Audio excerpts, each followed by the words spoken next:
Hai hai hai, selamat datang kembali di channel Min Donghua. Kali ini kita akan melanjutkan cerita Donghua, Battle Troop di Heaven. Nggak pakai lama lagi, langsung aja kita ke ceritanya.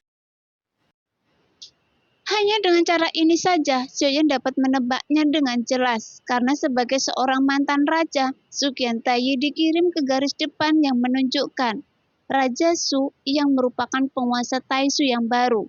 Dia telah mengetahuinya dengan baik, bahwa Su Qiantai sedang memutar otak untuk mendapatkan kembali tahta Raja Taishu darinya. Jadi dia telah membuat perhitungannya dalam hal ini.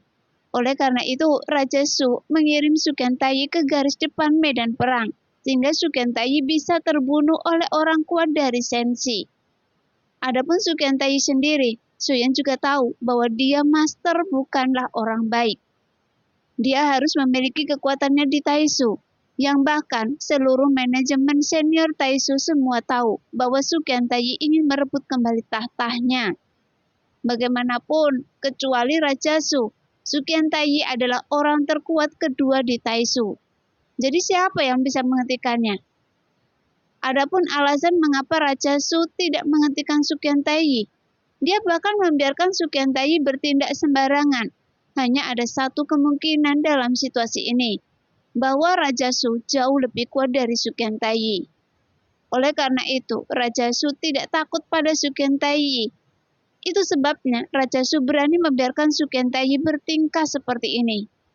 Tapi semua ini hanyalah tebakan Xiaoyan. Jadi itu tidak akan menjadi masalah untuk saat ini.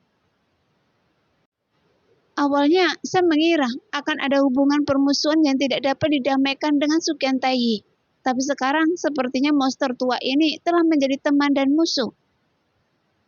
Setelah Xiaoyan memikirkan masalah ini, dia membalik telapak tangannya. Tiba-tiba sebuah batu giok khusus muncul di tangannya, dan dia langsung mengirim pesan kepada nomor 1 alam dewa kekosongan. 1.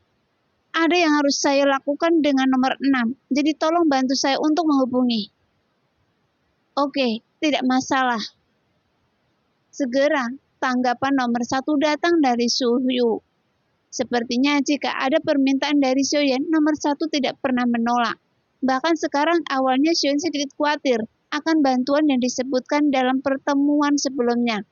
Tapi untungnya nomor 1 tidak menyebutkannya lagi. Jadi Xiaoyan merasa lega. Meskipun keduanya belum pernah bertemu secara langsung dan selama ini nomor 1 juga selalu membantunya. Tapi Xiaoyan juga masih memiliki keraguan jika nomor 1 akan menyebabkan kerugian baginya. Oleh karena itu, Xiaoyan masih memiliki ketakutan dalam hatinya. Jadi dia selalu berhati-hati untuk tidak terlalu banyak bicara dan mencoba yang terbaik untuk tidak mengungkapkan terlalu banyak tentang dirinya. Namun apakah nomor 1 memiliki hati yang baik atau buruk? Xiaoyan juga memiliki hati yang kagum padanya. Karena setiap apa yang dia katakan adalah hal yang benar.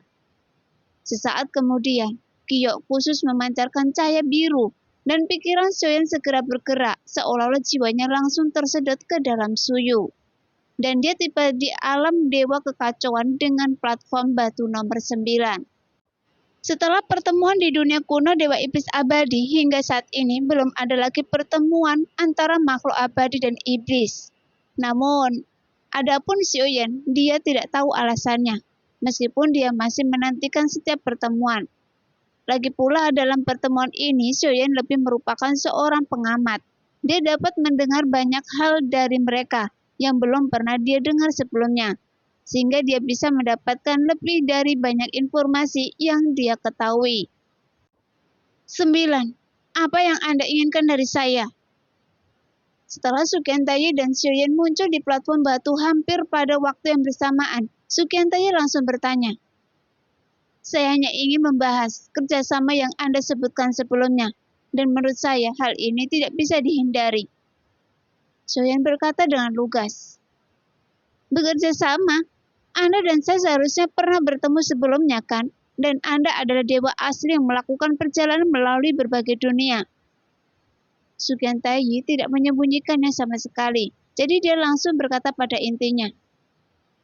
Itu hanya avatar saya, dan kali ini dia hampir jatuh ke tangan Anda. dalam invasi Taisu ini dan tidak masuk akal bagi leluhur Taisu seperti Anda untuk mengambil tindakan secara langsung. Sekarang, kata-kata Xiaoyan secara langsung menyentuh titik sakit hati Suqian Taiyi, dan ini juga bisa membuktikan dugaannya. Sudah lama sekali, Anda telah terjebak di tingkat kelima keabadian dewa, dan di bawah kekuatan Raja Su, Anda terlalu sia-sia, karena dia jauh lebih kuat dari Anda. Jika Anda tidak mau bekerja sama dengan saya, jangan bicara tentang perebutan kembali tahta Anda. Sebaliknya, Anda akan diperlakukan sebagai umpan meriam, sehingga Anda akan mati dalam pertempuran ini. Jadi saya harap Anda dapat dipercaya. Ketika Xiaoyan berbicara, setiap kalimat diungkapkan dengan sangat tenang. Dia bahkan berbicara dengan santai, seolah-olah kekuatannya lebih tinggi daripada Suqian Taiyi. Bagaimanapun, sekarang sedang memiliki rencana dengan Suqian Taiyi. Alasan saya ingin bekerja sama dengan Anda cukup sederhana.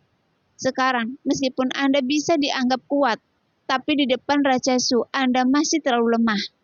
Jadi tidak ada keraguan tentang hal ini, karena yang paling saya takuti adalah Raja Su dan bukan Anda. Sekarang kita memiliki tujuan yang sama, karena kita semua ingin memusnahkan Raja Su. Sekarang saya ingin membunuh Raja Su dan memenangkan perang dengan Taisu. Jadi, jika Anda ingin membunuh Raja Su merebut tahta Taisu, maka kita bisa bekerja sama. Kata-kata Xiaoyan terus keluar perlahan, yang membuat Suqian Taiyi benar-benar terdiam sejenak. Bagaimana cara bekerja sama? Setelah tertegun sejenak, Suqian Taiyi tiba-tiba bertanya, "Beri saya informasi yang akurat. Misalnya kekuatan Taisu saat ini, dan rencana pergerakan Taisu dengan akurat. Dan dalam pertempuran ini, Anda juga harus kalah." Kata Xiaoyan dengan acuh tak acuh. Hanya saja kondisi yang diajukan Xiaoyan memang agak sulit. Jadi Xiaoyan tidak tahu apakah Suqian Taiyi setuju. Oke, tapi apakah dunia sensi Anda benar-benar memiliki kekuatan seperti itu? Suqian Taiyi langsung menyetujui tawaran Xiaoyan. Awalnya Xiaoyan mengira bahwa Suqian Taiyi akan berpikir sejenak. Tanpa diduga, dia setuju tanpa memikirkannya. Anda tidak perlu khawatir tentang ini. Satu hal lagi yang harus Anda lakukan. Biarkan keluar Ratu Alam Dewa Kuno. Xiaoyan akhirnya mengungkapkan tujuan sebenarnya. Mendengar apa yang dikatakan Xiaoyan, langsung membuat Suqian Taiyi sedikit mengernyit. Ratu Sensi? Saya baru saja tiba di Sensi, dan saya belum mengetahui berita ini. Jadi saya akan menanyakannya lebih dulu ketika saya kembali. Kata Suqian Taiyi. Lakukan secepat mungkin, dan jangan lupa informasi yang akurat. Xiaoyan segera melanjutkan. Tampaknya dia sepenuhnya menganggap Suqian Taiyi sebagai anak kuda. Bahkan kekuatan Xiaoyan sendiri seolah-olah lebih kuat dari Suqian Taiyi. Bolehkah saya bertanya secara bebas? Apa kekuatan Anda sekarang? Suqian Taiyi bertanya dengan serius. Anda memang sangat lancang, dan saya tidak menyembunyikannya dari Anda. Memang benar, sekarang saya tidak sekuat Anda, tapi ini hanya sementara. Lagi pula, Anda seharusnya sudah menebak identitas saya, jadi tidak perlu diragukan lagi. Baiklah, mari kita akhiri pembicaraan ini di sini, dan saya akan menunggu kabar baik Anda. Lanjut Xiaoyan, karena jika dia berbicara terlalu banyak, dia hanya akan ketahuan rencananya. Jadi dia mencoba untuk berbicara lebih sedikit mungkin, sehingga kekurangannya tidak terlihat. Kalau begitu, dengarkan saja saya, untuk membunuh Raja Su tidak mungkin bisa dilakukan dalam semalam. Jadi mari kita selesaikan masalah yang ada terlebih dahulu, karena belum terlambat untuk membicarakannya nanti. Lagi pula, saya masih memiliki sesuatu yang mendesak untuk dilakukan, dan menunggu kabar baik dari Anda. Setelah Xiaoyan selesai berbicara, dia tidak menunggu Suqian Taiyi terus bertanya lagi, dan langsung meninggalkan alam dewa kekacauan. Kemudian pikiran Xiaoyan menjauh dari Suyu, dan menghela napas panjang. Bagaimanapun, kekuatan Xiaoyan sendiri masih terlalu lemah, karena di bawah kesenjangan yang sangat besar. Bukannya dia sedang merencanakan sesuatu untuk menipu Suqian Taiyi, tapi Xiaoyan memang ingin bekerja sama dengannya. Hanya saja Xiaoyan menyembunyikan sedikit kekuatan aslinya. Setelah melakukan semua ini, Xiaoyan langsung menutup matanya lagi, karena tugas paling mendesak saat ini adalah memulihkan kekuatan kepuncakannya secepat mungkin. Karena dia tidak tahu kapan pertempuran berikutnya akan terjadi. Sekarang, dia berada dalam pusaran. Meskipun dia telah mencapai kesepakatan dengan Suqian Taiyi untuk saat ini, tapi orang yang mengendalikan Taisu sekarang jelas bukan Suqian Taiyi, melainkan orang lain. Oleh karena itu, Xiaoyan tidak bisa mengabaikannya. Lagi pula, dia juga harus menemukan alam dewa kuno secepat. Mungkin dengan cara ini dia bisa memahami situasi saat ini. Apa yang terjadi pada Ratu dan di mana Raja Tianshan. Karena seharusnya orang seperti Ratu tidak mungkin ditangkap dengan mudah. Setelah sekian lama Xiaoyan mengasingkan diri, akhirnya dia bisa mendapatkan kembali energi dan darahnya ke puncaknya. Kali ini dalam pertempuran sebelumnya, Xiaoyan bisa memperluas tubuh dewa super raksasanya hingga 200.000 kaki untuk pertama kalinya.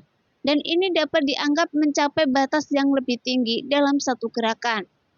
Yang menunjukkan dalam pertarungan putus asa, ada peningkatan pada tubuh abadinya. Setelah ini tubuh fisik Xiaoyan telah diperkuat. Xiaoyan perlahan membuka matanya, mata kiri dan mata kanannya. Kemudian cahaya bintang berkelap-kelip di kedua matanya. Di salah satu mata saya memiliki tanda bintang dan dalam mata ini memiliki kekuatan simbiosis. Lalu, kemampuan apa yang terkandung dalam tanda bintang di mata kanan saya? Sekarang, kenapa tidak bisa digunakan? Apakah saya harus menunggu hingga tubuh fisik saya mencapai tingkat dewa kuno? Sehingga saya tidak dapat menggunakan kekuatan tanda bintang di mata kanan saya. Nah, demikianlah cerita hari ini. Terima kasih yang sudah menonton video Min Earth sampai selesai. Sampai jumpa di video selanjutnya. Bye-bye.